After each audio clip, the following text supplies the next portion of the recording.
I never had like anyone in my family that was traveling and seeing all these great things, or I didn't have any friends that were doing that because everyone just did the same things. Well, hello, everyone. Welcome to the Remote No Pressure podcast. This is season 2, episode 1, and we're very excited to be here. And we also have an awesome co-host joining us this season, Mr. Wild Bill. Thanks for hanging out with us, Bill. Hey, thanks for having me. Yeah.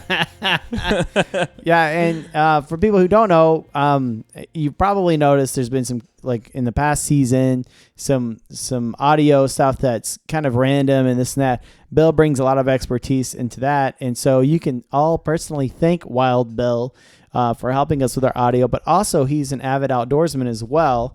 Does a lot of hiking and things like that, and he was actually on the podcast how he changed his life through the outdoors. Am I right, Bill? That is correct, yeah. So it's just an inspirational person to have and just a good friend for a long time. Yeah. So this week, the first episode, we have an awesome guest, Miss Kayla Lockhart, and we have a lot of strong females and males both on our podcast, and that's kind of the culture of fly fishing. And before we, talk today, Bill, I mean, we read over that article. What'd you think about that? Really fascinating. I mean, it's cool to see the numbers grow. Like not only the fly fishing get bigger and more popular, but it's also awesome to see the women come into it too and bring their side to the recreation. Go ahead. Yeah, I totally agree with you. And the article, which we can post up on our blog, talks about how is fly fishing the new yoga, and it's definitely yoga for me. But you were talking about something else, like something out of like forest bathing or forest something? bathing. It's the Japanese. I was just reading through the article on the internet. If you Google forest bathing Japan, it's called Shinrin Yoku, and it's since the 1980s. This has been developed for preventative health and care and healing for Japanese medicine. So I mean, like I've heard a lot about it on podcasts elsewhere, also like health and fitness podcasts, and that's kind of how I see like when I go out hiking or kayaking outside. I'm there for taking in nature and kind of just releasing whatever tensions I have in me too. So I can see the benefits of it from that side as well. Now, didn't you say like in Japan or with this whole thing, like if you need, say, an adrenaline rush, you go. That was in the article. Yeah, it was in the article. Like Yep. prescribing certain activities outdoors. Yeah. To help with certain ailments. Yep. That's pretty wild to think about. And the nice thing about fly fishing is you can get all of that. You get the adrenaline bump for when you catch a fish, or if you catch nothing, you're just getting the nice relaxing afternoon on the water. Or what you could do like me is go fishing and then fall in with your waders in like a very fast moving big river and almost die. And get freezing. That's thermogenesis. That's another health benefit. Yeah, what is the thermogenesis thing? Or these guys who dump in like really cold water? Oh, just like baseball players, you'll see them sit in a tub of ice water after a ball game to help your muscles recover faster. It is a way to tone your vagus nerve in your body, which helps with like adrenaline, helps with fat burning, helps with everything. I mean, a lot of benefits to thermogenesis. Now, I was reading some of these like self-help gurus and stuff have like who was it? Maybe it was Tony Robbins, who like has a certain water that he dumps and jumps like into every day real quick, or I've not heard that. Like takes a ice cold shower type thing. Have you seen these what is it? Nitrogen based cylinders you step into. Okay. And it's like minus 150 degrees Celsius or Fahrenheit. I mean, you step into this for like 3 minutes. Like in your boxers or whatever. Uh-huh. And it does the same thing as the ice baths, only it's much quicker. But it's the same theory. Wow. And like athletes are starting to do that instead of the ice bathing. Uh-huh. A lot of these health gurus are doing that instead of the ice bathing. So with the forest bathing, does it require any kind of nudity, or is it? That's completely up to you. I mean, it depends on depends on what kind of forest bathing you want to do. Well, that's interesting. I'm gonna have to try that with clothes, though. Yeah. I don't think I'm gonna go with the sans clothing option quite yet. Well, anyways, totally off topic, but we're very excited to have you, Bill. I'm so glad that you're here, and especially with a health component, you bring a lot to the table, and also as an awesome friend and fly angler and outdoorsman and all that. So we're super happy to have you here. We're also super happy to have you listening again. I'm so happy to finally be back behind the mic because this is what we were born to do.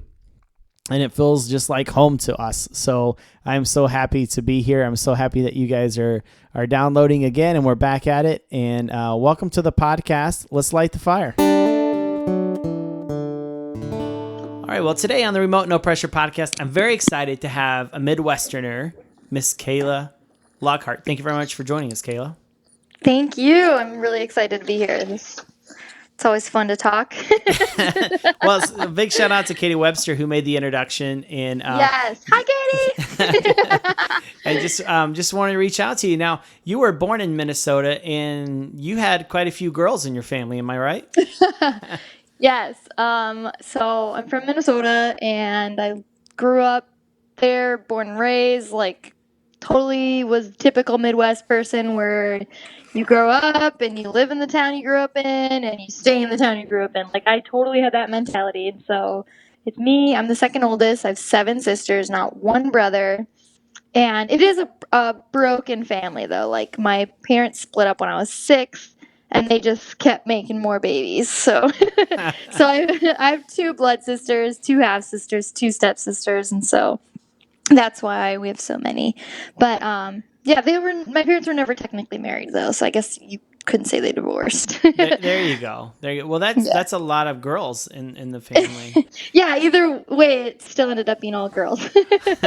Well, let me ask you this question, and it's more philosophical now. I know you've listened to a few of our previous episodes here on our podcast, but let me ask you this question. So you said they're typical Midwestern town where you just thought you were going to stay, and you were just going to stick around there. Why do you think that is? Why did you feel that way? You think? Well, I mean, that's kind of, you just grow up to know what you know. And so, like, for example, my dad, he's never been on an airplane. He's never left Minnesota. He lives like 5 houses down from his parents. He lives in the exact town he grew up in. Like, and that's just his little bubble, and he stays in it. He doesn't. So I didn't see my first mountain until I was 25, and I'm only 28 right now, so that wasn't even that long ago. And so it's still like I just geek out every time I go to like Mount Hood or Mount Rainier. I'm just like, oh my god, this is the most amazing thing ever. And my first mountain I saw, I don't know if you're familiar, but was Papago Park in Arizona, which is like, it's like a hill. It's not even a mountain. Like looking back, I like feel like such a loser because I was losing it. I was like, this is the coolest thing ever. And like now I'm like, now that I'm Mount Hood, I'm like, oh, this is actually a mountain. Why do you think it is that I know what you mean? Like, you grow up with what you know, and your dad never left the farm or that area. Yeah. What was it like when you stepped out and decided to do something else? Did you get a lot of pushback from your dad and your family, or were they like, good luck, or what was that transition like? That's a story in itself because I didn't just leave I mean, how do I start this? Because it's a long story, so I'll try to like give you the gist of it so I don't waste your whole night. But so it actually like fly fishing is the reason I got out of the Midwest, which is not, it wasn't predicted to be that way. It just happened. And I'm very glad that it did. Like fly fishing has done so many great things for me, but that was just one of I would say the best things ever. Is it pushed me to get out of my home state, because I was comfortable. I had a good job and everything, but I was 24 when I started fly fishing, and I left Minnesota when I was 25. So it was pretty fast that it all happened. But you just kind of, like, over the course of years, you just easily get stuck, and there's no one around you that's doing other things that will motivate you to want to do the same thing. So it's like I never had like anyone in my family that was traveling and seeing all these great things, or I didn't have any friends that were doing that because everyone just did the same things. It's like you work, and then when you're in your 20s, you go to the bar, you get married, you have kids, and then you're like, cool, my life's over. And so I was definitely, for lack of a better word, I was just really depressed at 24, and I was just like stuck. I definitely was feeling like the borders of Minnesota enclosing on me. And like it's weird though, because I had a great job, like, and I was in a I was dating this guy for 5 years. It would have been by the time I got 24, and we were living together. Like, it was easily going to be like, I could just see my future. Like, this sounds so crazy, but I literally woke up one day and I like looked at him and I was like, we're going to get married, we're going to have kids, and I'm going to be here forever. And it just scared the shit out of me. I was just like, oh my God. Like at 24, I was like, I'm 24. Like that can't be it. That's not all that I want in my life. And I've always been an outdoors person. Like my dad and I have hunted and fished together since I was like, could talk. And we've always been like fishing buddies and hunting buddies. We've done that forever. He doesn't have any sons. And so like, he was just like, well, this is as good as it's going to get. So I got to make do. So we've always kind of been outside and camping. That was our vacation, is camping. And so I was definitely struggling to have like a healthy mental life. And so I worked at a chiropractic office and I was like the head manager there. I worked there since I was 18. And so I was working like 60 plus hours a week. I was in this relationship and I was like, I'm still not happy. Like, why am I not happy? And then so I was just like, well, I'm just going to break up with him. I'm not happy. So I broke up with my boyfriend. I mean, there's way more emotional to that. It's not as nonchalant as I'm saying it is. After that long, yes, I can imagine. It definitely was like a lot of like, is this the right thing? Is it not? But I don't want to sound like an asshole, because I definitely like, it was a huge hurdle to like decide upon.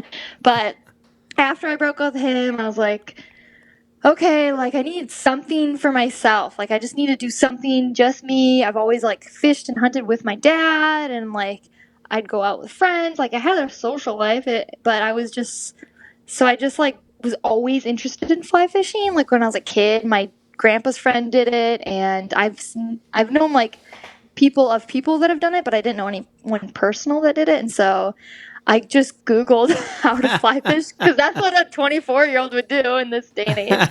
And so I actually found a fly shop that was like almost an hour from where I lived. And I lived in like a small town in the suburbs, and so it was like north of Minneapolis. And so I went there and I signed up. I just went there and I signed up for everything. Just by yourself, just by myself. You're like, I'm gonna do this, and because that's what I didn't I like was like, I need someone to teach me, and I have no one to do it. So I just like got lucky. Bob Mitchell's had like 101 classes. They had fly tying nights, and he was so nice, that was my first fly shop experience ever. So I was like, I just was immediately like, I want to just hang out here all the time. Like it was that type of vibe. And I remember like, I went to, gosh, it was like August of 2014 is when I like started doing that.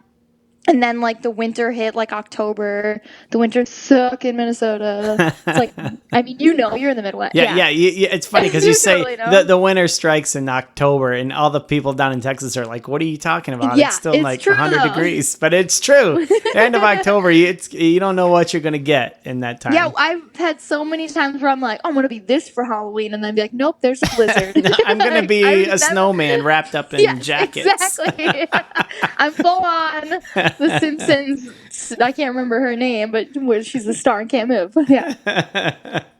And but yeah, so I just went to all the classes, and luckily the fly shop was really good about like making you still be involved in fly fishing, even when there's like 20 feet of snow out and it's negative 30. But so I went to the fly tying. Like I knew as much as I could about fly fishing without ever casting a rod. Let's just say that, because I couldn't go fishing because everything was frozen. But right. It was when that happened is when I was like starting to like mentally like regain things. And like, I don't know how dark you can get in your podcast. As dark as you want. Go. We'll edit it. If it's really bad, we'll edit it. Yeah, but like that same time, my mom struggled with drugs my whole life, and she was in and out of prison. And so that added to my depression. Like, I didn't want everyone to just be like, oh, she broke up with her boyfriend and was sad. But there was a lot more that added to it. Like, my mom, she just relapsed after, like, it would have been her longest stretch. So it would have been, like, 4 years of her sober.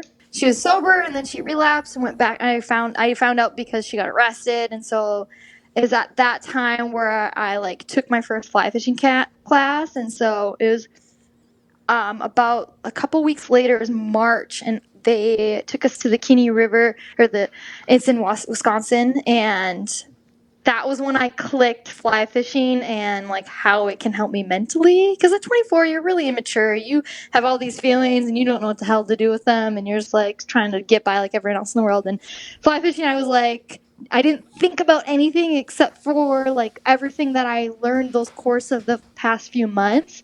And at that point, like I found out like a few weeks before, and it was all I was thinking about, like that my mom relapsed and she's in prison, and I was like, great, and now it's like back at this again, because we struggled with that since I was 10.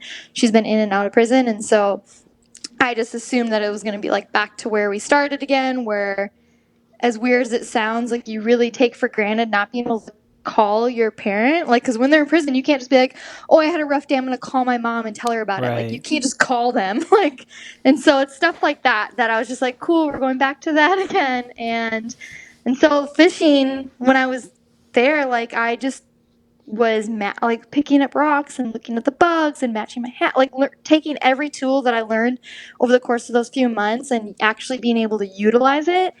It just distracted my thoughts, and I struggle with anxiety a lot too. And so it was the first time in my life where I was just like, like it was just like, oh, my brain like stopped for a moment, and I was able to like just not think about everything. I tend to overthink a lot, which comes hand with anxiety, and I'm just prone to think of the worst case scenario at all times.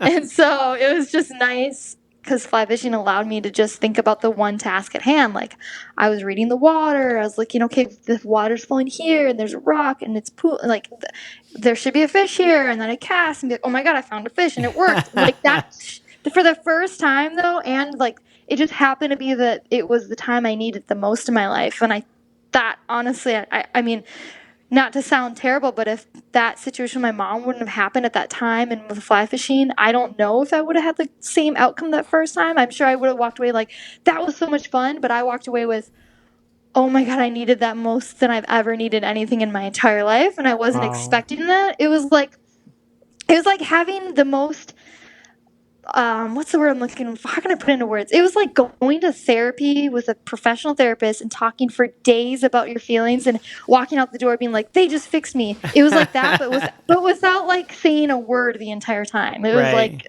therapy without no talking involved. It was the same sensation though. It was pretty incredible. And so that's when I literally just took off from there, and fly fishing my life has revolved around it since then. Like that was just like what I utilized for everything after that. Can you take us back to the first time that you found out your mom was on drugs? Oh man, so I would have been 10 years old, and my parents split up when I was 6, and then my mom got a new boyfriend, and he was the root of all of the problems. And I feel terrible because it's my sister's dad, but he's literally the worst human being that exists. Wow. And he's just he was very abusive mentally, physically, and so we kind of were surrounded by that.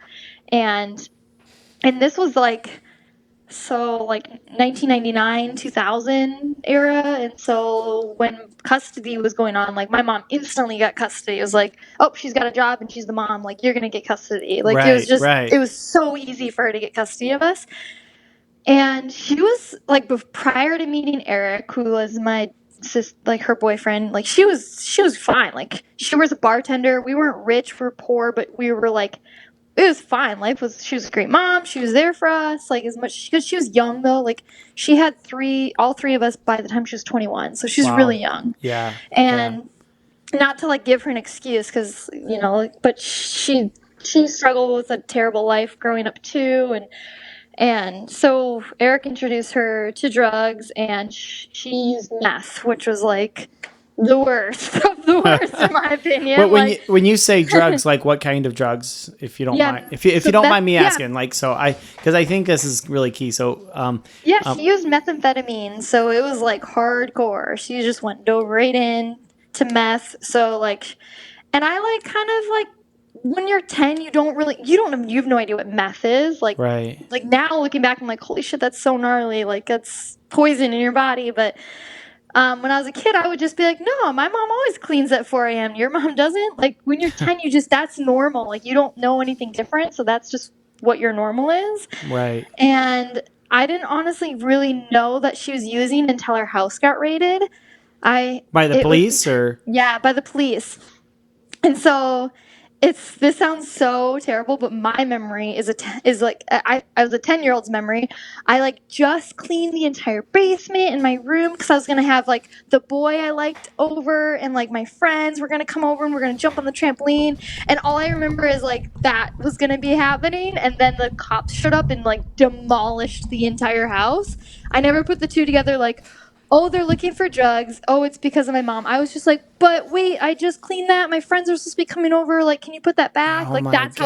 that's how a 10-year-old's brain works. Oh my And like, God. That's it's just funny awful. how like I still like have that memory of it. Like looking back as an adult, I'm like, no, Kayla. But yeah, my mom got arrested. They actually like um, didn't find drugs, but they found paraphernalia, like stuff to use drugs, like Sure, sure. the glass. And it's funny, like, because I found after that happened, I like it just kind of life went like a blink in the eye from 10 years old to 15-year-olds. Like life just turned upside down after that. Because then I had caseworkers involved, and I had to deal with like being in foster care, and so like it was Wow. just like it just happened so fast after that one thing happened. And my dad was always amazing. Like me and my dad have like we're best friends right now, but back then he had struggled really bad with alcohol and he had a lot of DUIs, and he was always like a good human. He was never like terrible. Like he, even when he was drunk, he was fun to be around. Like he was always awesome, but I never wanted to stay with him because he had rules, and I was used to living with my mom where I could just do whatever I wanted. And so from 10 years old to 15 years old, we stayed with my mom, and she was just in and out of jail. And we honestly just did whatever we wanted. Like, that's when like my grades just went down in school. Like, I got truancy for not showing up to class. Like, I was like, oh, seriously, I was such a brat. I was like into like the emo scene, and like I would just be like, do whatever I want. I was super sassy, wouldn't listen to adults, and then I like flipped though, like when my mom got arrested, like big time, and so that's when like my dad took me on a hunting trip, and I got my first deer, and like that trip, he was just like set me straight, kind of like when I was 14, almost 15. He's like, hey, like your mom's not going to be there for a really long time now. Like you need to get your shit together. It was like a come to Jesus hunting trip, Sure. and so like it really made a difference though. I needed that though. I was being pretty rebellious at that age, but I just had no adult figure because my dad didn't have custody and my mom never really let us see him. And we didn't really want to because he had rules. he's like, there's a curfew, and we're like, what does that mean? Right, right. So But you, yeah, so so did you finish high school? yep, I did. I actually ended up graduating early, Wow. believe it or not. I went through a lot of summer school after my truancy, but I got emancipated when I was 15, which I'm not sure if you're familiar with that or not, but it's pretty much where when you're 15 in the state of Minnesota, I don't know what the laws are nowadays, but back then in the state of Minnesota, if you could prove to the state that you could be legally viewed upon as an 18-year-old, you could be your own guardian. And so you pretty much you sue your parents saying like, you guys aren't able to take care of me, I'm going to take care of myself. And so that's what I did. And it took a long time. I had to like have my own like attorney and the caseworker, or like um the caseworkers that would interview us all the time. She helped me a lot with it because I told her like, I don't want to go to foster care at 15. Like I want to just be on my own. I'd rather do that. And so like I had to get a job and prove to them I had to significantly improve my grades. And so all my grades went up, and my like teachers helped me, and I got a good job, and I was able to prove to them that I sued my parents pretty much and said that. And so then that's when I became emancipated, and that's when I was able to live my own after that. So when you say emancipated, did you have to serve your parents' papers? I had to go to court, like it's full on, like went up on the stand and being like, look at my mom in the eye and be like, you cannot legally be my guardian anymore, and then do it the same thing to my father. And it was pretty much I had to do whatever I could to prove to the state that I could function better on my own than I could in the system that they would put me in. It's because I just I didn't want to go to foster care. That was like the big thing. What was it like facing your parents and telling them that? It was probably the hardest thing I've ever done in my life. I'm gonna kind of cry. No, it's It was fine. hard. I can still remember looking my mom in the face and telling her that she couldn't take care of me, and she was crying, and like the saddest part is I was more infuriated than I was emotional back then. When at 15 I was so angry. I was so angry. I had so much anger at her where I wanted her to feel bad. I almost was glad I was making her cry because it was the first time in my life where I was just like, yeah, you did this. Like, accept, like, she was always in denial because we would try to do like interventions with her, and she like a really really good friend. Her name was Karen, and she was actually my older sister's godmother, and she was just like, I remember when I was a kid, I would always tell her, like, I wish that you were my mom. Like, why couldn't you be able to? She was amazing. And, like, so she would always come over with, like, random drug tests for my mom and be like, because when my mom would say that she was clean, she was never clean. It wasn't until she went to jail for, like, 8 years and came out that she was actually clean. And so I don't know, when I was like, at that time I remember feeling like satisfied that I was seeing her cry, because it was like a little bit of me like was selfish, and it was like it kind of felt like, oh, like, I'm trying to put it in words, like you always want to feel like you have acceptance and love from your parents, and that was like my version of it in a way, like seeing her cry, but it took me to be a judge forcing her to show that emotion to me, I guess, in a way. Right. And It's like, so, oh, there is feelings there. yeah, exactly. Yeah. That was like the little piece of my mom that I got to see back. And so, and then after that is when she went to jail for a very long time, and then she got out, and that was when I was like 19 when she got out. After that, it was a while ago. Like, And how did it go with your dad? my dad, he was always like really confident that I was making the right choice. My dad's but like he's funny because he's had 7 DUIs. He's had a really bad alcohol problem, but he's always like had a really good like head on his shoulders. Like he always still had he's a mechanic, and he never like made good money, but he's always functional. Like he was always went to work, and like he was still a functioning person. He just had alcohol issues, Right. and he's been sober for like 10 years now, and so, and me and him are like best friends, and so it's so easy to talk about my dad, but me and my mom still don't talk to this day.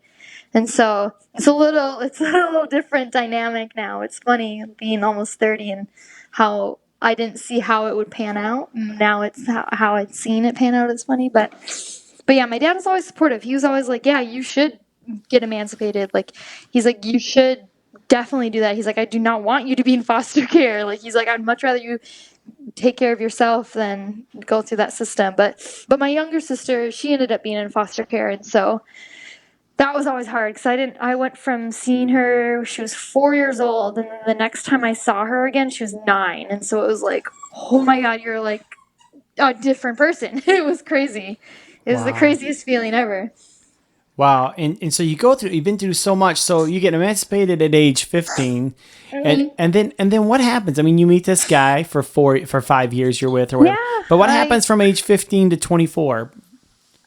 I mean, I graduated high school. I graduated early. I ended up going to, which at the time I didn't realize was only in the school district I went to, but they had a school called the School of Environmental Studies, which is SES for short, which is, it's just a high school, but they have like a more of a college approach to it, and you are outdoors learning way more. It's literally the best thing in the entire world. If you're in Minnesota and you're in school district 196, go to SES if you're a kid. Like, it's seriously the best thing ever. Like, it's so good. But I ended up being able to graduate early, and then I got a job at 18 at a chiropractic office, and it was just at the front desk, and I was definitely after I got emancipated, I grew up really fast. I like got this thing in my head where I was like, okay, like I just got this weird like motivation after that. And I was like, I'm going to prove everyone wrong because all this stigma against me is like that I'm going to fail in life, like, and that there's a path designed for me and I'm going to be a user and I'm going to fail at life just like my mom. Like, it was just like that type of mentality, like, kind of pushed me to do the complete opposite. Like, I never touched drugs growing up. I never even smoked weed. Like, I was like, I didn't care if other people did, but I was just like, me personally was like, I was always, this sounds crazy, but I was always scared that if I would try anything, that I would immediately like turn into my mom. Like, I just immediately thought that, like, and so like I just put everything effort into work and school, and that was it. And then like, so I got the job at the chiropractic office, and then I started dating that guy, and I was 18 when I started that, and that man, or like the owner of that clinic, he paid for all of my schooling, and he was kind of like a second dad in a way to me. Like, he was amazing. He paid for me to become an x-ray technician, to be a chiropractic assistant. He did everything for me. It was amazing. Like, I cannot thank this guy enough. And then when I turned 24, I ended up quitting that job, but it turned into be like, I definitely worked the best years of my life away, because I literally was like, just worked every second I could. When I wasn't at work, I was thinking about work, and I was only 21. Like, what 21-year-old does that? Like, I was just always, I just put all of my energy into work. And so that was where I started realizing, like, I need a hobby. So like I bought a like banjo, and I just started taking banjo lessons, and I started taking ukulele lessons on YouTube, like just teaching myself. And like, I was just constantly searching for something to fill that like void that I had, because I was like, I'm still not happy. I need something. And then I've always been into art, and so I would dabble in art, but it was like all stuff that I would just like, I'd have like severe ADD with hobbies, like, and then I found fly fishing, and that was the only thing that's never left. Like, I definitely still, even like my banjo I haven't touched in like 6 months, but like, it's funny, like, it's fly fishing is the one thing that I've never stopped doing, and it's the one hobby that I haven't gotten bored of, if that makes sense. Yeah. There's so much you can do with fly fishing. You know, it's not just one noted. I mean, there's so many other things you can do with it. Different species. You can get really nerdy with it. That's where my ADDs come in. I have caught over 30 species on the fly rod now, maybe 40 now. Oh wow! I like that's it's funny you say that, because it's definitely the species, and I don't care how big they are. They could be the size of my pinky, and I'm still like, it's another species. I tricked you. Yes. That's awesome. So tell us what's next for you, Kayla. Oh man. And by the way, you said you worked your best year. You worked away your best years of your life. You're only 28, Kayla. So I know. So you got a lot of great years ahead of you. Just okay. Oh yeah, it's funny, because I feel like I'm an 8-year-old woman, like, in a 28-year-old body. Like, I stole that mentality. Now, if you were to get married to that dude, and then like 20 years from now, you're like, I worked the best years. Then I'd be like, yeah, you screwed yourself. Yeah, I know. I never. Yeah, so I didn't even. I'm really bad at telling stories. I jump from story to story. I never even finished that story. I just realized. I've also had a glass of wine, so I'm gonna just blame it on that. Excellent. Well, your speech is not slurred, so we're good. That's all that matters. So, yeah. One time I had a couple of IPAs. This is when I first started the podcast, you know, and it was like a real late night, because it's 9:00 my time, you know. I know. So, I'm on the West Coast, so it's only 6 p.m. Right. Here. So I had to do the math. I was like, when's he gonna call? So I'm like kicking back, and I'm like, I'll have a couple of these. We have a lot of great breweries in Michigan. So we have like Founders, and we have there's one called New Holland Brewery, and then there's another one that has Founders is great. Yeah, Founders, and then Bell's. They've got like this Two Hearted IPA. Yeah, the Two Hearted. I love that. I didn't know it was in there. It's like right down the road in Kalamazoo. So I had a couple of those Two Hearteds before and then when I went to edit it, I'm totally like slurring my speech. I'm like, I cannot be drinking before an interview, you know. So did you have to re-record everything then? No, it was like I only noticed it because it was me, you know. Yeah, like I noticed it for it, right? Yeah, but like I don't think I'm not going to tell you which episode it is either, but I was like, lesson number 1, do not drink before recording. So I've had to like chill on that. I had to because I was nervous. I was like, I need to like calm the nerves. Well, I hope you guys are enjoying the interview with Kayla. Let me take a little moment out of the interview to talk to you a little bit about a company that we're partnering up with. If you guys remember back on episode 40, we had a guy by the name of Paul Puckett, who is an unbelievable outdoor artist. Most of you probably know who he is, to be honest with you. And his company, Flood Tide, has graciously offered our listeners at Remote No Pressure a 25% discount when you type in Remote No Pressure at checkout. Yes, an amazing 25% discount for anyone who enters the code Remote No Pressure at checkout. Some of you, I know the holidays are coming up. If you're like me, you're a last-minute person.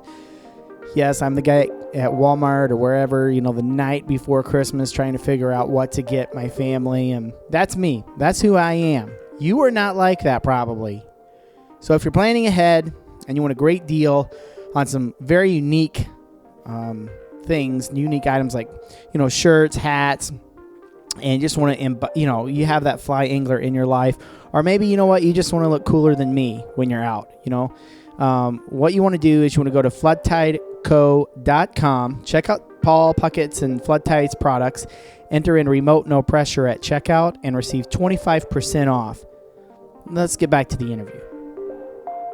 So you found fly fishing. You told me of the experience that you had. I totally understand, suffering from anxiety and overthinking. I mean, considering the things that you've been through, did any of your siblings stray and go toward the way of your mom, or were they all? Yeah, for sure. It's luckily only one.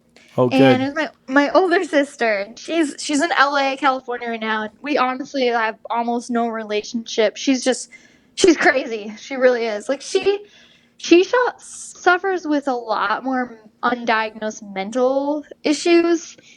And honestly, all of us have anxiety issues, and we've just me and my younger sisters, they're all younger than me, and so we are all very, very close. Like we can easily tell each other anything. It's like the one person in the entire, I don't know if you have siblings or not, but from growing up with what we grew up with, we I don't know how to describe it. It was like we were like war partners because it felt like war sometimes in our house. Like it was very crazy and chaotic and violent, and so we would always have each other's backs. Like if my mom's boyfriend came home and he was being in a crazy mood, we'd be we'd have our secret little looks and be like, okay, you go upstairs and I'll follow you.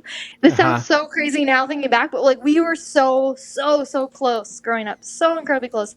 But my older sister, she's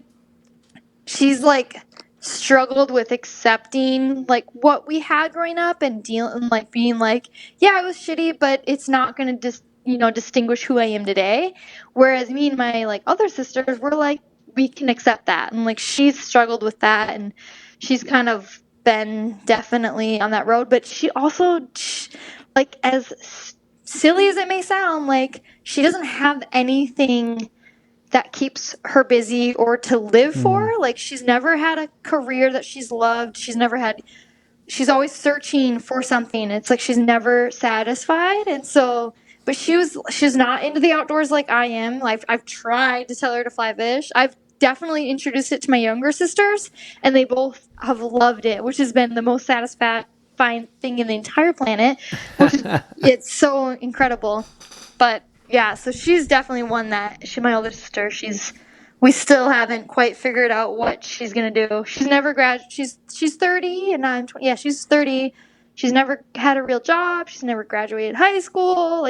She's not the worst. She's not in jail or anything, but she's honestly, she's super pretty and she's just mooches off of older men. I hate to say it, and she knows it's true, and we all know it's true. That's just kind of what she's found that works for her, and it's terrible. And she's into drugs too, obviously. But wow, yeah, it's too bad. We learned to deal with her is how we call it. But right. Yeah. So as far as what's next for you, what kind of work do you do now, Kayla? I own my own company now. Okay. I actually started it with I started it on my own, and then I just partnered with my younger sister who's in the same field as me, but we do coaching for chiropractic offices because that's what I've been in now since I was 18. I've been in the industry, but it honestly, like, it just was a fluke. I didn't try for it to happen. This will kind of easily pick up to that story I was saying about when I was like depressed, broke off my boyfriend, I started fly fishing. That was the time also so I broke up with my boyfriend, I started fly fishing. That was from August to March, so not very long. March is when I caught my first fish on the fly rod, and then it was like maybe a month before March, I met Casey, who I'm engaged to. I met him through Instagram and he fly fit. I just started following anything that was fly fishing related. I was like, I want to get in the community. Like, what's this all about? And at the time, I didn't know any females that fly fished. And Casey's not a female. That might have led up to that. Like incorrectly, he's got a girl name. So I was like, I'm sure he loves to hear that. I'm sure he loves you saying that. Well, his real name is Kelly, so it's like either way, he's screwed. But yeah, so like he was one of them, and he was like a super great artist, and I was like, who is this guy? Like, what's he about? And I was like, totally Instagram crutch, and like he didn't follow me back. Oh, hi, Juniper. Yeah, she's got a little bit to say too. No, but and so it was like really coincident, like just random that my friend that moved to Arizona, just to speed the story up, he moved there and happened to be working with Casey. So it was just a weird small world thing. And so when Casey came to Minnesota for work, we met, and then it was just like, oh shit, we like each other, but you live in Arizona and I live in Minnesota. So we did long distance for a while. But that was the reason I moved to Portland. And that also, I knew a little bit, like I knew from August to May was like my fly fishing experience to myself. And then when we moved to Portland, we just he's been fly fishing since he was 7. And so I was very lucky to learn all his bad habits. That's awesome. That's awesome. So you're growing you're growing your company now. Yeah, just billing from chiropractic and coaching for chiropractic, me and my sister. And when I moved to Portland, that's where I was going. I moved to Portland and I worked a shitty job in the downtown. It was terrible. I hated it. And it was like starting all over again because I worked at that company for a long time. And I moved here when I moved to Portland when I was 25, and I started that job in Minnesota when I was 19. And that guy paid for my school. Juniper, be quiet. And so I moved here, started all over again. I just quit, and it was like a sad time. I had to tell him I was quitting, and he was crying, and I was crying, and then I packed my car and I moved. And I didn't know Casey very long. Like we knew each other for like 5 months. That's insane. That's crazy. Like who does that? And so then I moved. I worked a crappy job, and randomly, my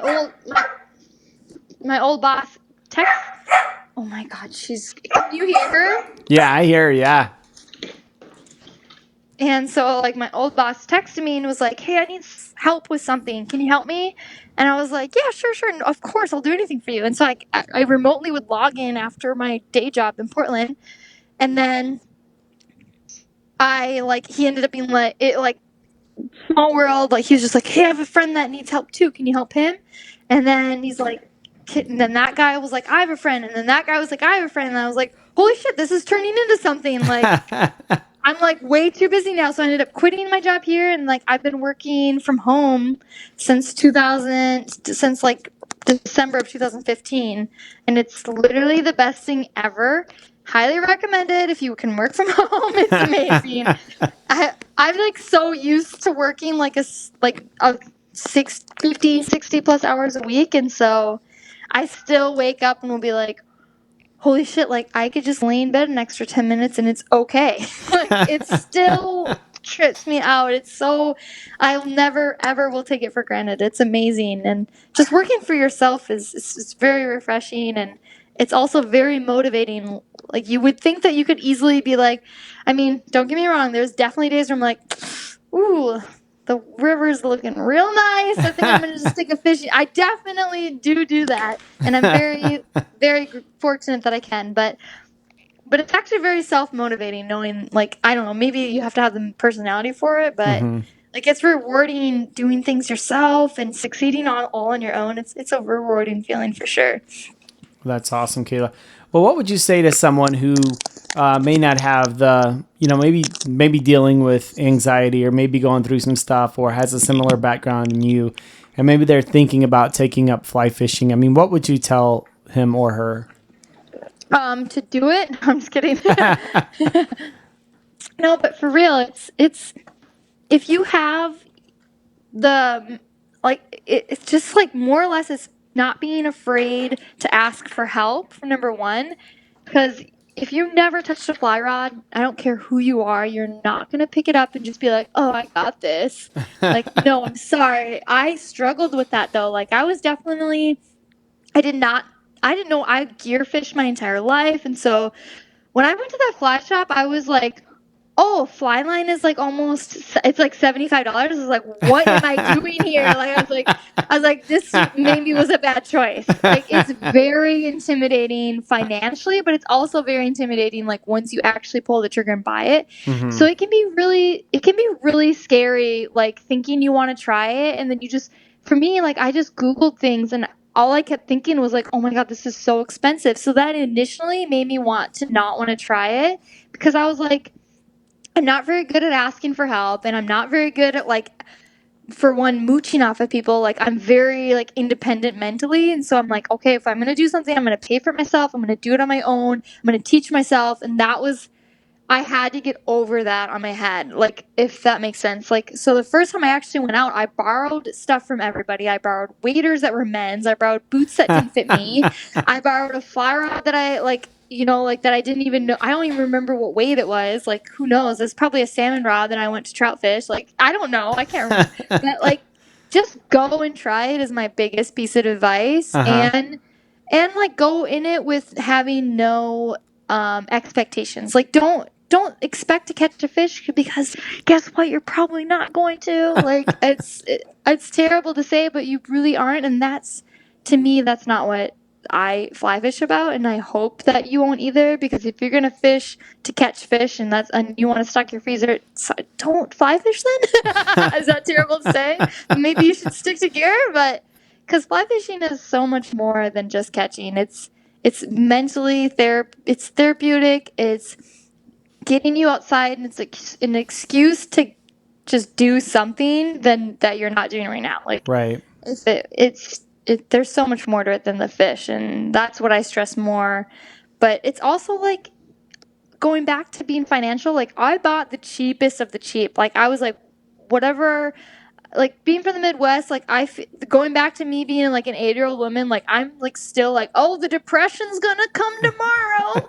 Like, I'm like, save the canned beans. Like, I will buy whatever I can at estate sales or garage sales or Craigslist. Like, I'm so big on, like, reusing materials too, but, like, find someone that has an old rod that you could buy off of, or it's okay to buy the cheaper rods. Like, you can always run into the snobby fly fishermen that are gonna be like, oh, you need so and so that's like $500. You don't. Like, if you're just starting, you can easily have the experience that you want with the most affordable setup. Like, they make kits out there for those people, like, because who knows, you might hate it. Like, are you gonna spend like thousands of dollars on something that you're gonna end up hating? Like, I hope not, but maybe if you're really rich. Well, cool. Well, Kaylee, I'm sorry, I called you Kaylee. Kayla. Actually, everyone does. I had a friend in college named Kaylee, and so it's weird. It's way more common than Kayla, so I totally get it. Well, Kayla, thank you very much for joining us. We really appreciate it.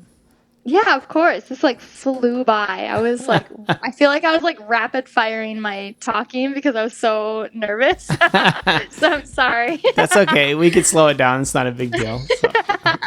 But thanks a lot for joining us. Yeah, thank you. This was a lot of fun.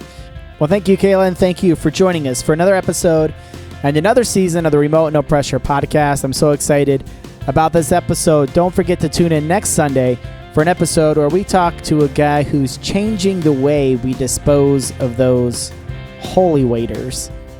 Until next time, go fishing.